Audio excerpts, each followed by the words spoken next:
Indonesia to be the target of COP27. Unbelievable. Natural tokenization. It seems they like to penalizing people for natural necessities, such as water, food, heat and fresh air.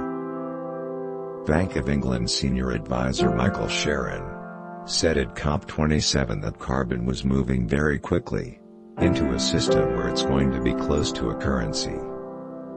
We start thinking about putting prices on water, on trees, on biodiversity. So central banks are also starting to understand nature has real value. Carbon we already figured out, and carbon is moving very quickly into a system where it's going to be very close to a currency.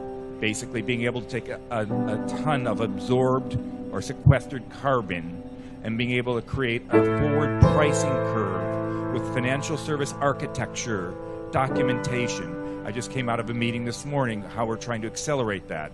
To be quite honest, not to get very boring, but we're on financial topics and things, but they're going to be derivatives. And you need ISDA documentation if you want to trade a derivative in the marketplace.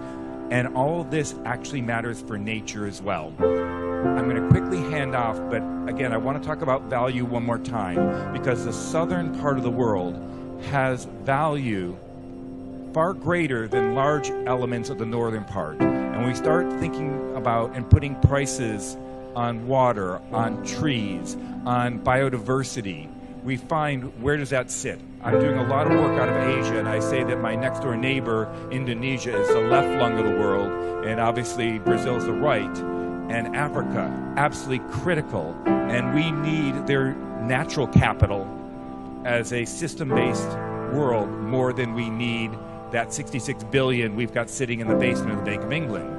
So how do we, and I'm hoping this discussion today, at least from a central banker's point of view, on how do we start tokenizing, how do we start building systems that actually create not only the value, but transfer that value around the world. They will tax the air that we breathe.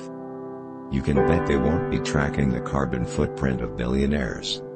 If they do, there will be a way to pay out of it. The fourth industrial revolution will tokenize everything. Humans on the blockchain.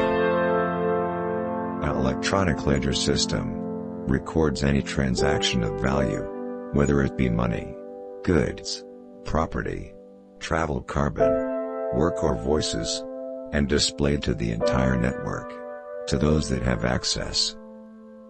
I remain even more convinced today, with biometric technology.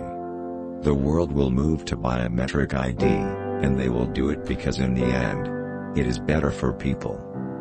Tilda Tony Blair, June 2021. This whole argument reminds me of something going back for some years. This is ID cards by the back door, isn't it? Look, I was then, I remain even more convinced today, particularly with biometric technology, the world will move to biometric ID, and they'll do it because in the end it's better for people. It's not about, look, the amount of information government's going to have on you is going to be minimal compared with what your local supermarket has on you. So faced with equally consequential decisions in the 21st century.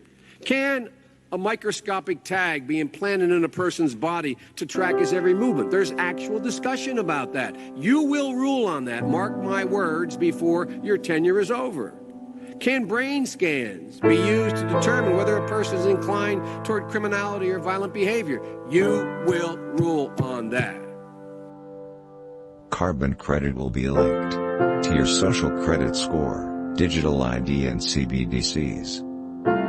Personal carbon credits are coming.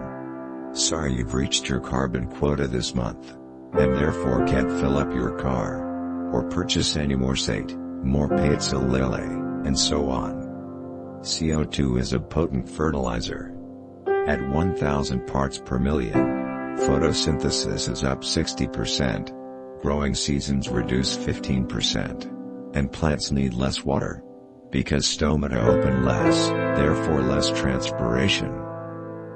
Red meat is not causing climate change. Look at these cows. They're eating grass. They are regenerating the land. Yes, they burp out some methane, but the carbon in that methane was part of the carbohydrates in the grass. And how did it get there? It came from atmospheric carbon dioxide that is fixed into the grass as the plants do photosynthesis. That is the carbon cycle. Cows don't create new carbon. They are part of a natural cycle of ruminant animals, bison, buffalo, antelope, elk, that has been going on for millions and millions of years. Look at this graphic from 2016 from the EPA. It shows that cows are far from the highest emitter of carbon dioxide or carbon dioxide equivalents in the environment. What are the major culprits? Transportation, electricity generation, burning coal, and technology. Those industries are trying to distract you by blaming these guys. But these animals provide humans with some of the best food on the planet. If we truly want to take care of humans and take care of the planet, we will have more cows raised properly like this in a regenerative fashion, and we will discard the lies that these animals have any meaningful contribution to climate change at all. With more CO2, biodiversity will soar. Deserts will green. So what does WHO have to do with climate change? Is it energy, transport, agriculture, water and food, all globally controlled by the WHO, the UN and their stakeholders? Healthcare professionals have said to me, if you think COVID is bad, when it comes to climate change, you ain't seen nothing yet. It's the grandmother of all health threats. COVID and climate change are compounding each other, and they're adding pressures on already weak health systems and staff. And it's why business as usual is not an option. And it's why now we need to truly have health at the centre of all our policies: energy, transport, agriculture, water and food.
Who made them?